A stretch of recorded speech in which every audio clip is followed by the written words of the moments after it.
1364 yılında 1. Pedro Mağriplerin sarayında kendi kraliyet ailesi için, kraliyet aileleri için çok önemli bir saray yapılmasına karar vermiş. Granada'dan ve Toledo'dan işçiler getirmiş. İşte burası oluşturulmuş. Yani Real Alcazar. Nefis bir yer. Bakalım hep beraber gezeceğiz. Ben Erkut Özen. Real Alcazar, Sevilla'dayız.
Şu anda Sevilla'nın en önemli noktalarından bir tanesi Real Alcazar Sarayı'nın içindeyim. Girişten sonra hemen büyük bir meydan karşılıyor. Bu büyük meydan Patio de la Monteria meydanı olarak biliniyor.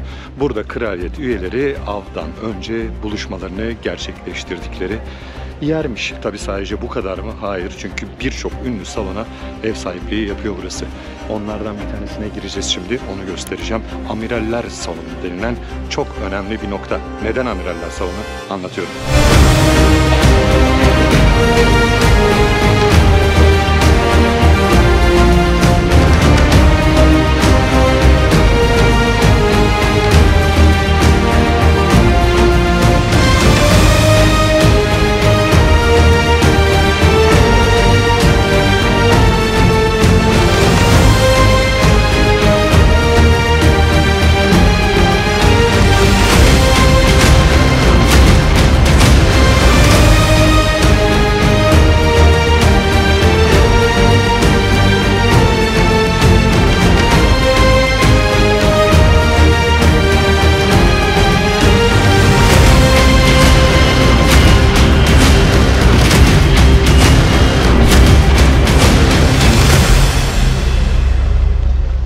Salonu aslında özellikle keşiflerle gerçekleştirilen ticaretin bir merkeziymiş. 1. Isabel tarafından. Burası Casa del Constración olarak yapılmış. Yani bir ticaret evi, ticaret mahkemelerinin de görüldüğü bir yer. Ama ondan da önemlisi kimler ziyaret etmemiş ki burayı? Christoph Kolomb örneğin fon bulabilmek için, yeni dünyayı keşfedebilmek için, fon bulabilmek için işte burada bir görüşme yapmış. Keza yine Magellan bir seferine çıkarken yine Isabel'in karşısına burada çıkmış. Amerigo Vespucci yine burada gemileri için destek almış. Onun dışında birçok kaşif, birçok önemli tarihi kahraman, ticari karakter. İşte bu noktada, tam da bu binada, hemen arkamdaki bu binada İspanyol kraliyet ailesiyle bir araya gelip bu yeni dünyanın keşifleriyle ilgili ve coğrafi keşiflerle ilgili gerekli izinleri, gerekli destekleri, gerekli fonları almışlar. O yüzden de burası belki de sarayın en önemli noktası. Burası da Upper Palace, yani üst saray denilen yere çıkıyor. Buranın da özelliklerinden bir tanesi İspanyol kraliyet ailesinin hali hazırda bugün residence olarak kullandığı, istediklerinde residence olarak kullandığı gerekli seminerler, toplantılar veya kokteyller, resepsiyonlar düzenlediği noktalardan bir tanesi. Belirli bir kesimi ziyarete açık, içeriği gezebiliyorsunuz. Belirli bir kesimi yine kapalı.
Tabii ki hepsinin özelliklerinin tarihini anlatacak değilim ama böyle bir yer olduğunda bilmekte fayda var.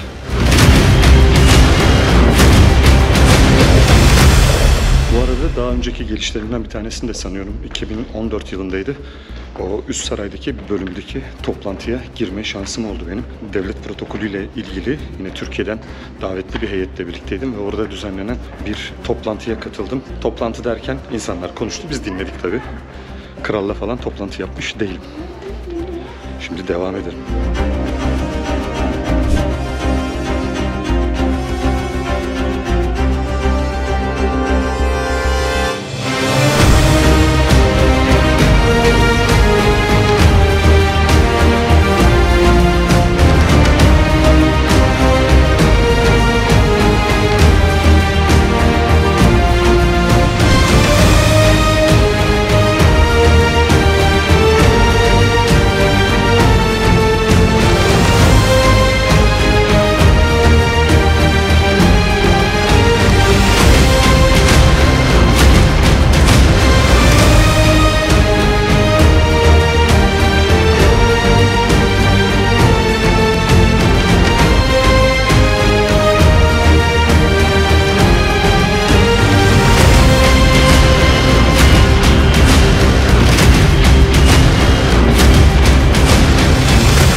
Çeşitli salonlara çeşitli İspanyol kralların isimleri verilmiş, isimleriyle anılıyor. Bunun sebeplerinden bir tanesi tavanlarında ve yerlerde bulunan özellikle bazı objeler, bazı işlemeler o döneme ait ve kendi amblemlerini, sembollerini, armalarını taşıyor o dönemin. Ve o yüzden de bu salonları gezilirken elçiler salonuna doğru giderken bu bölümleri görüyorsunuz. Burası elçiler salonu. İmparatorlar elçileri bu dört tarafı at nalı bezeli kemerlerle süslü bu güzel salonda ağırlıyor. Etkileyici.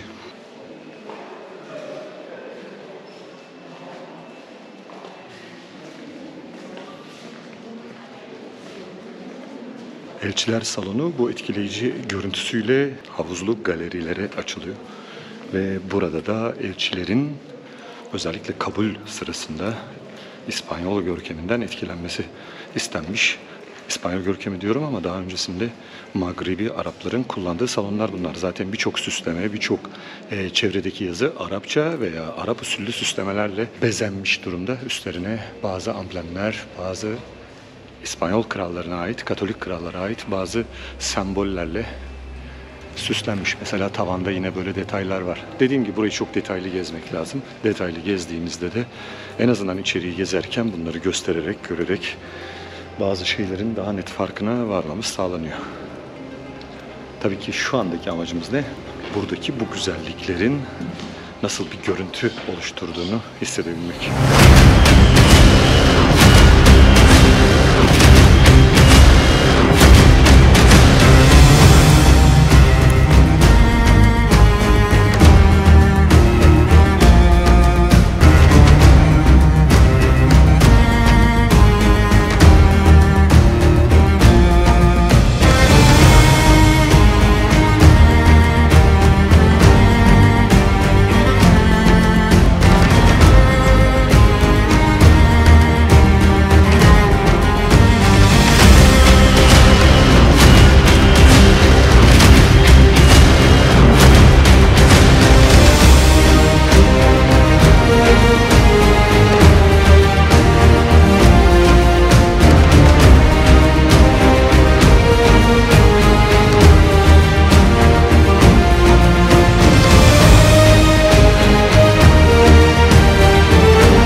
hemen yine buradaki Elçiler Salonu'nun solundaki bölüm havuzla süslü fıskiyenin diyelim yanında yer alıyor. Hemen diğer detaylarına bakalım.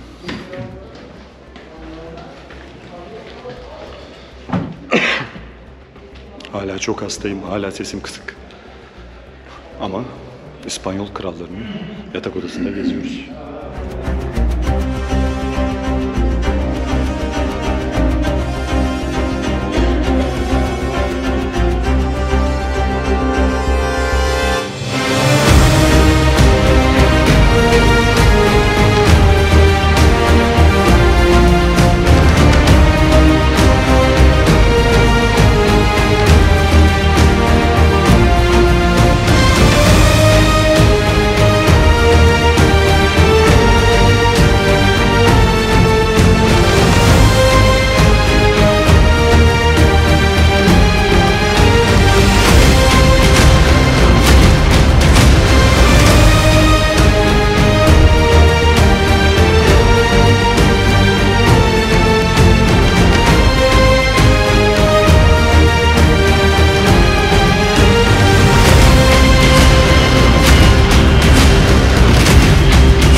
Birçok sarayda olduğu gibi gotik saray olarak alınan bu bölümde de işte buranın şapeli var.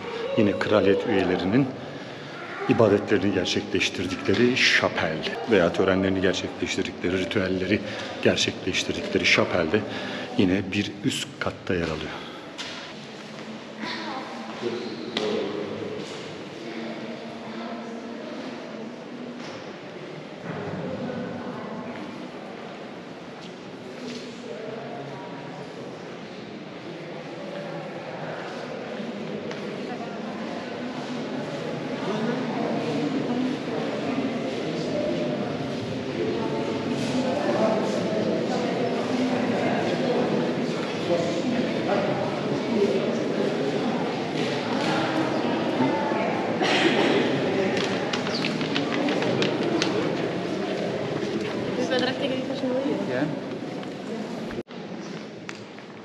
Burayı sarayın en görkemli salonlarından bir tanesi olarak görüyorum. Halılar salonu bu eserlerin işlendiği ipek goblenler salonu olarak biliniyor. Ve burada belirli yine İspanyol krallarıyla, Katolik krallarla ülkenin yeniden fethi ve özellikle coğrafi keşifler dönemindeki durumlarla alakalı birçok sahne işte burada resmedilmiş bu özel işlemeler üzerine.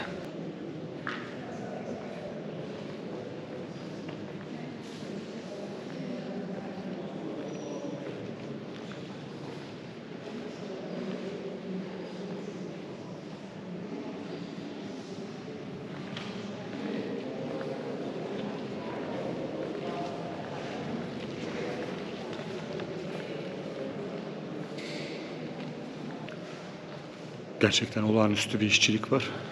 Olağanüstü bir salon. Burada törenlerin yapıldığı biliniyor. Çok ferah. Çok güzel. Bunlar da çok etkileyici. Çok da iyi korunmuş.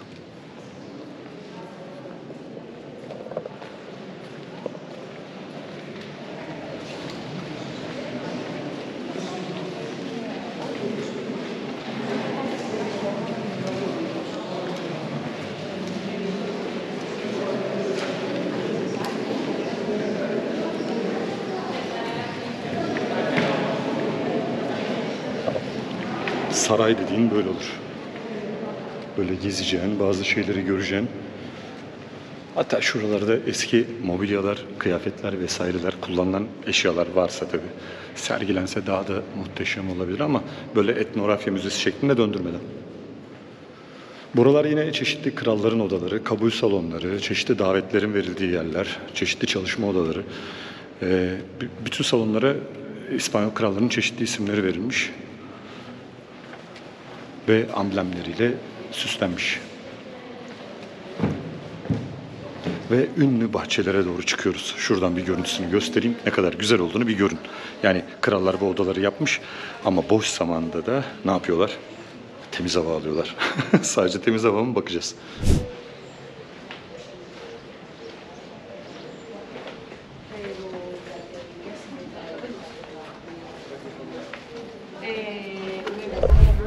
Evet, aslında birkaç bölüm var burada. Çok fazla turist grubu geliyor. Hafta sonu olmamasına rağmen bugün kalabalık. Gotik Palace denilen bölümden çıkınca bu güzel bahçelere geliyorsunuz. Bahçelerde de çok önemli eserler var. Daha çok detay var ama hepsini gezdirebilir miyim? Şarjım bile yeter mi onu tam bilmiyorum. Ama şimdi en güzel yerlerden bir tanesi olan Markena kapısından çıkıp bu bahçelere dalıyoruz.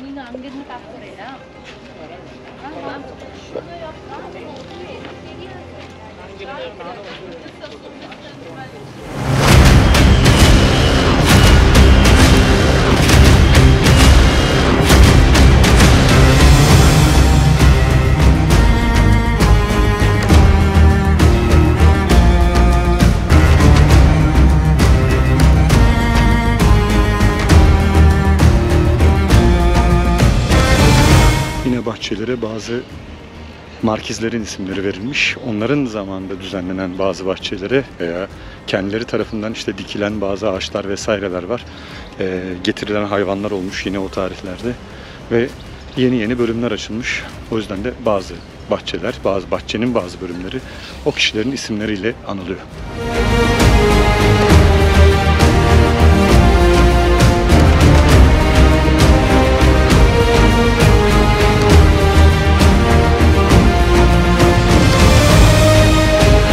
Bazı bitki örtüsünü sağlayan ağaçlar vesaire o kadar eski ki zaten görüyorsunuz.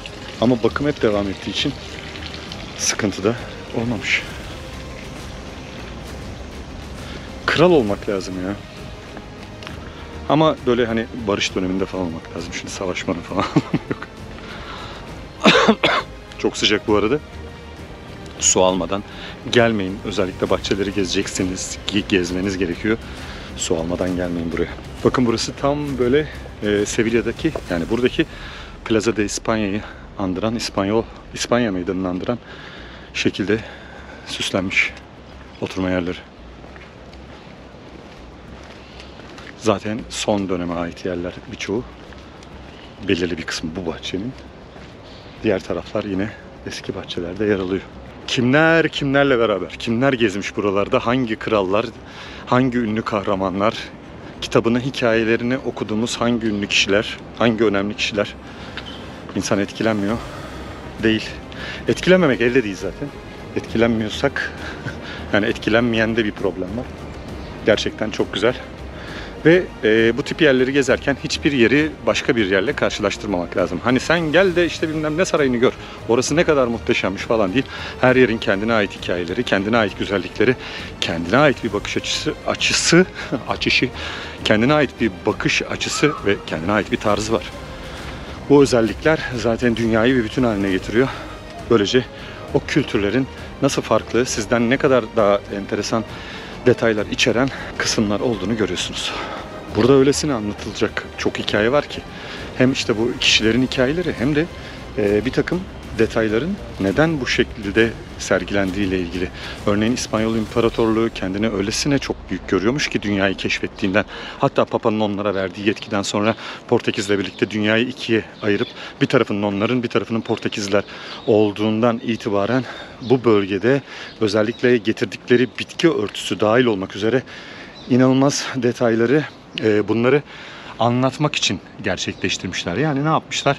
Gelmişler buraya dünyanın çeşitli yerlerinden bu bölgede olmayan, bu bölgede o güne kadar rastlanmamış birçok bitkiyi, hayvanı vesaireyi işte bu bahçelerde kendilerine ait yerleşim yerlerinde, mekanlarında sergilemişler. Kendilerine ait başka bir dünya oluşturmuşlar. Hepsini bir araya getirmişler ve bambaşka bir bitki örtüsüyle kendilerine özel alanlar yaratmışlar. Tabii krallar, sonuçta kraliçeler, krallar, kraliyet ailesi bunu halktan insanlar ne kadar kötü bir durumda olsalar da onlar tadını çıkartarak yaşamışlar.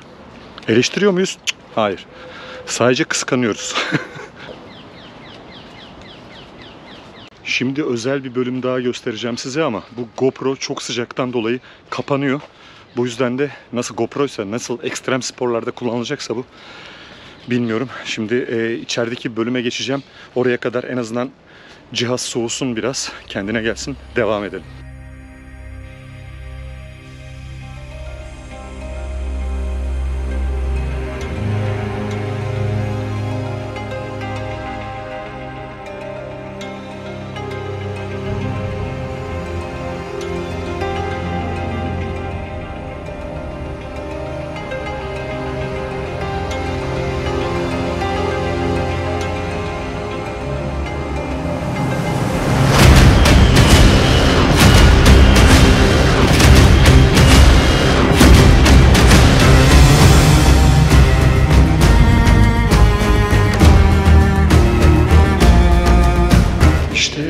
O özel yer. Game of Thrones filminde de kullanılan banyo. Çok özel bir nokta. Real Alcazar'dayız.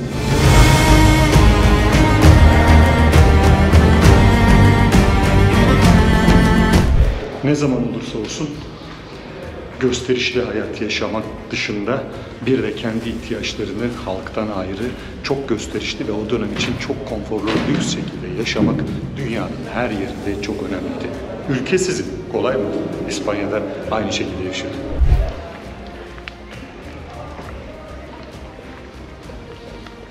Bu bölümde hemen bizim Topkapı Sarayı'ndakine çok benzer olan, aslında adalet salonu olarak bilinen, dışarıdan gelenlerin sorunlarının çözüldüğü, orada görüşmeler yapıldığı bir salon. Bizdekine çok benzer, dediğim gibi sarayın içine sokulmadan o şekilde dışarıdaki bu ünitede, sarayın bahçesinin girişindeki bahçesinde yer alan bu ünitede gerçekleştirilmeye çalışılıyor.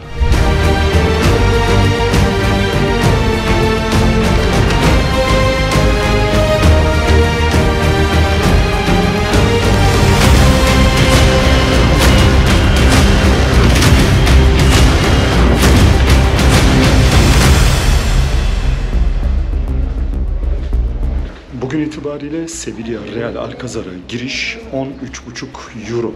Bunun dışında 1 euro da eğer internetten alırsanız bir fee bedeli alıyorlar. Ve 14,5 euroya burayı ziyaret edebiliyorsunuz. Sakın 25'te çarpmayın. Sıkıntılı olabilir.